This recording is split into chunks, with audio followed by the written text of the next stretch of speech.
Les Américains et les fantoches ont envoyé des équipes de sabotage, instruits, équipés par les Américains, etc. Et nous les avons pris. Peut-être vous avez entendu parler, n'est-ce pas, des procès. Oui. Et vous en avez pris souvent, à diverses reprises? Assez souvent. Est-ce que vous avez peur que les Américains portent la guerre au Nord-Vietnam? Nous n'avons jamais peur, n'est-ce pas? Comme les Français aussi, on dit que peur n'existe pas. Est-ce que vous pensez, Monsieur le Président, qu'il y a une solution militaire à la guerre du Sud-Vietnam?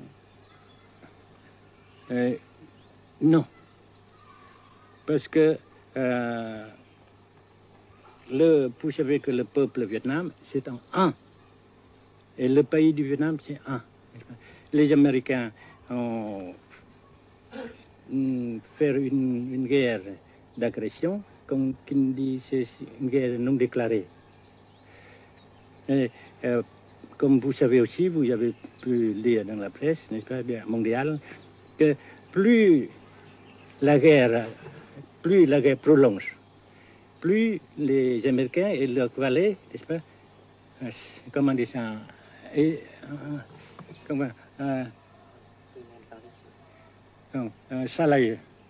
s'enliser, et plus ils supportent des échecs, comme vous savez récemment, n'est-ce pas.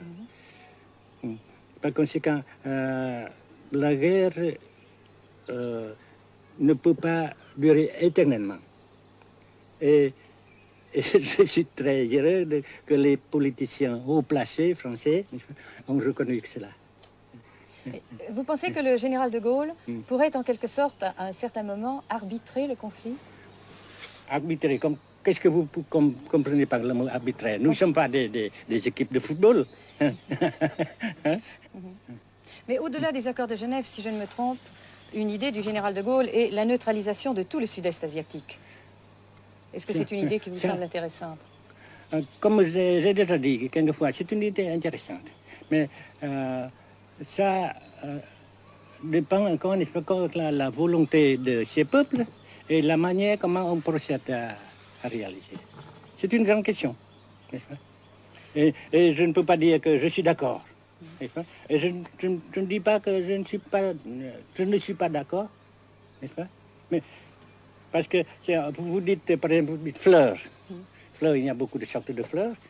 Il y a des roses, des blanches, des rouges, etc. Et il y a qui sont bons et d'autres qui ne sont pas bons. Mais on dit fleurs. Monsieur le Président, nous avons constaté avec chagrin qu'au cours de notre voyage au Nord-Vietnam, que l'influence française était devenue à peu près inexistante dans votre pays. Les moins de 25 ans ne comprennent plus du tout le français.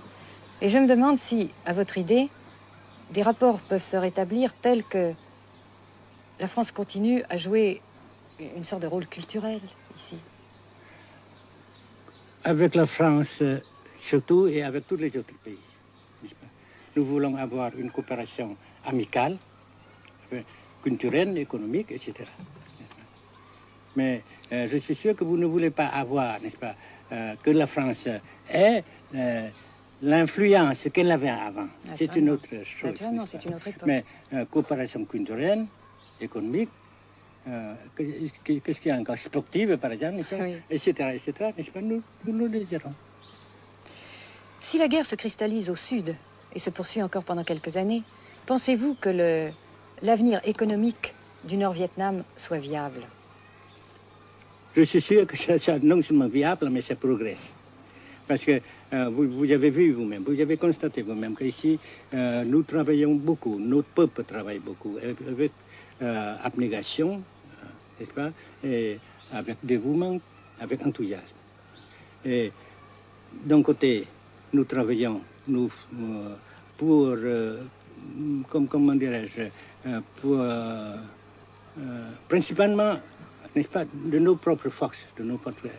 Et aussi, nous avons, n'est-ce pas, l'aide fraternelle des pays socialistes, n'est-ce pas. Alors, nous, jusqu'ici et après cela, n'est-ce pas, nous avons déjà réalisé des progrès. Pas très grand comme nous voulons, mais nous avons réalisé des progrès. Et dans l'avenir, nous progressons de même. Mais vous mentionnez là l'aide des pays socialistes. Est-ce que cette aide ne s'est pas trouvée légèrement compromise à la suite du conflit idéologique entre la Russie et la Chine?